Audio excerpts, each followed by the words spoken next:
today. We're talking about transition board setups or good skateboard setups for skating transition. We're heading to City Heights Park right now. We're going to dive into some of the technical aspects of setting up a board and the good boards for skating transition or bigger transition or smaller transition. Some people have multiple board setups. So they'll have like a street board, a vert board, a bowl board. I'm not really into all that. I think you can find one board that's good for everything. So that's what we are going to dive into in today's video.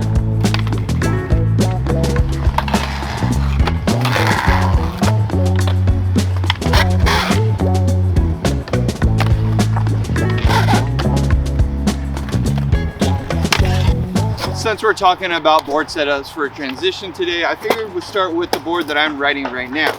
Super fun board is a welcome deck with some 159 independent trucks, Formula 4 split fires.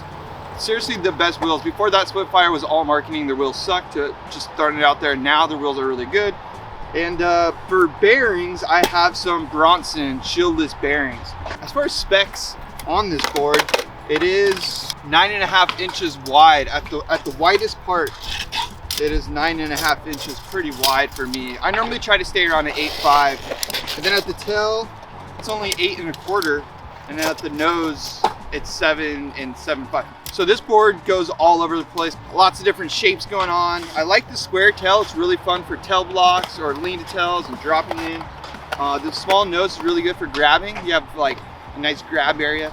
Obviously with a shape like this, there are disadvantages to skating something like street or a ledge. So I normally do try to find a shape that's kind of a hybrid that you can skate everything with. I think having multiple board setups is just really hard and makes things difficult for skating. If you have one board that you can skate everything with, that is ideal, but that's pretty much this board setup right now. Like I said, I normally ride 8.5. This is pretty big, but with that said, riding a bigger board has allowed me to do other tricks that I normally don't do. So switching up your board setup is good because it makes you skate and do tricks differently.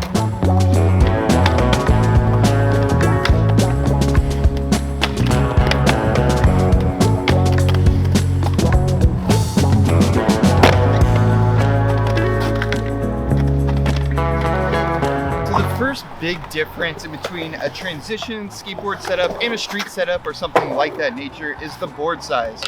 And it is a general rule of thumb that like the bigger the board is, the better it is for transition.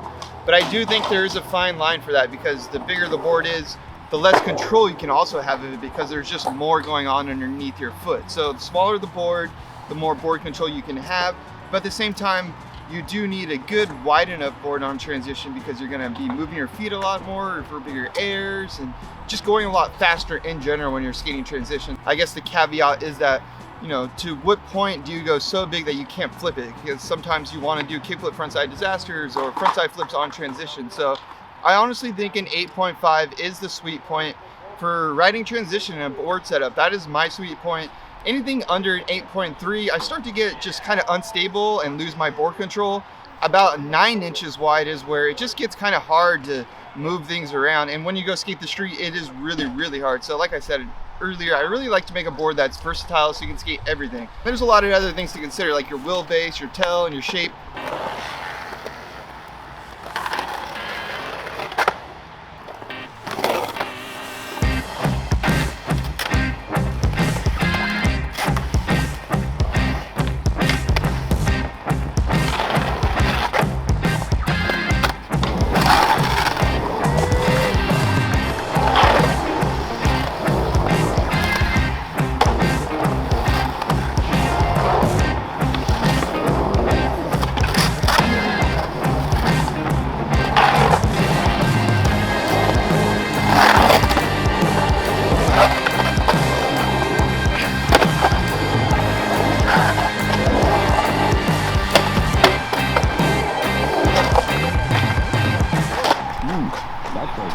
Wow, that was an Olympic run.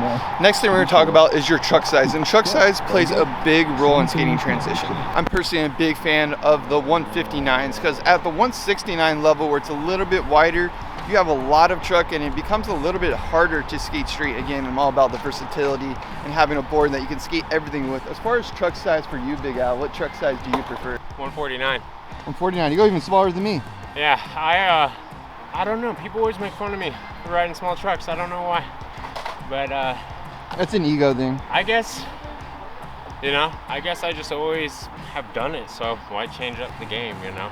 That is important. When you have a board that works good for you, you don't really need to keep switching it up. I think it's good to switch it up because you skate differently, but at the same time, if you find your sweet spot, stick to it. And that's funny, he rides 149s. A lot of people do ride 169s, and the point of riding a bigger truck for a transition is you have more grinding area. So if you Smith grind or 5-0s, you have more area to lock in. So essentially the idea is it makes it a little bit easier, but at the same time, you also have more area to hang up on. So there are caveats whenever you have a perk or a specialty or something's good with skating, or there's a little thing like that, there's always a caveat to that. Anything else on truck size?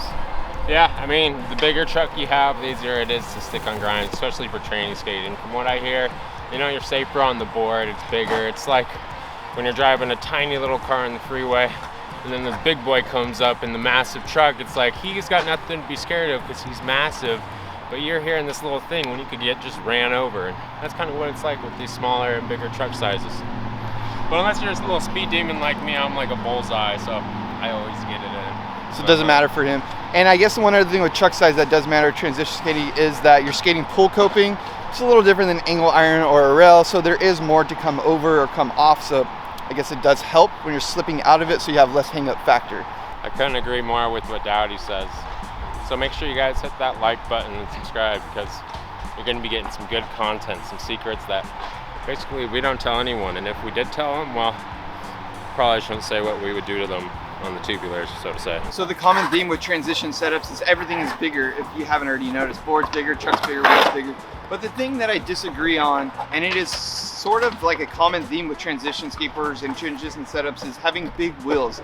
Now that's where I disagree, and I actually go smaller wheels, and I'll explain why. Because I think the bigger wheel you have, the higher up you are on the ground. When you're super high up on the ground, from the ground, you're unstable. You're more swerving back and forth like a truck would. And when you're closer to the ground, you have more friction, more resistance. So my point being, when you're lower to the ground and you have smaller wheels, you're closer to the snapping point of your tail. So if you have really big wheels, you're farther away from your snapping point. That means you have to go lower to do an ollie, or go lower to do a backside air, or go lower to do a lean to tail, anything like that. So I prefer smaller wheels. Like 54 millimeter is my sweet spot. It's been about 15 years of skateboarding for me, what seems like the majority of my life. And 54 millimeter wheels seem like the perfect size to skate transition. You can still skate street, ditches, bowls, mini ramps, whatever, ledge. Pretty much skate everything with 54 millimeter wheels. So I do think that is the sweet spot. And you can still skate big coping, big transition. It's no problem at all. My Formula 4 Spitfires have lasted me about 4 to 5 months right now. So their wheels will last you a really long time. It's like getting bone Swiss for bearings. Like I personally don't get bone Swiss because they cost too much. I'd rather just get some more generic bearings and swap them out. But for wheels, get the good wheels.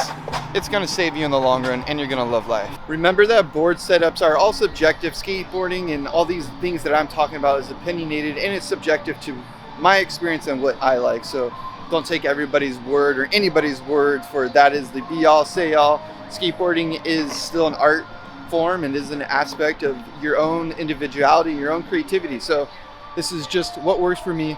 Make sure you smash that like button if you enjoyed this video. Subscribe if you're not already. We'll see you guys in the next one. MASH!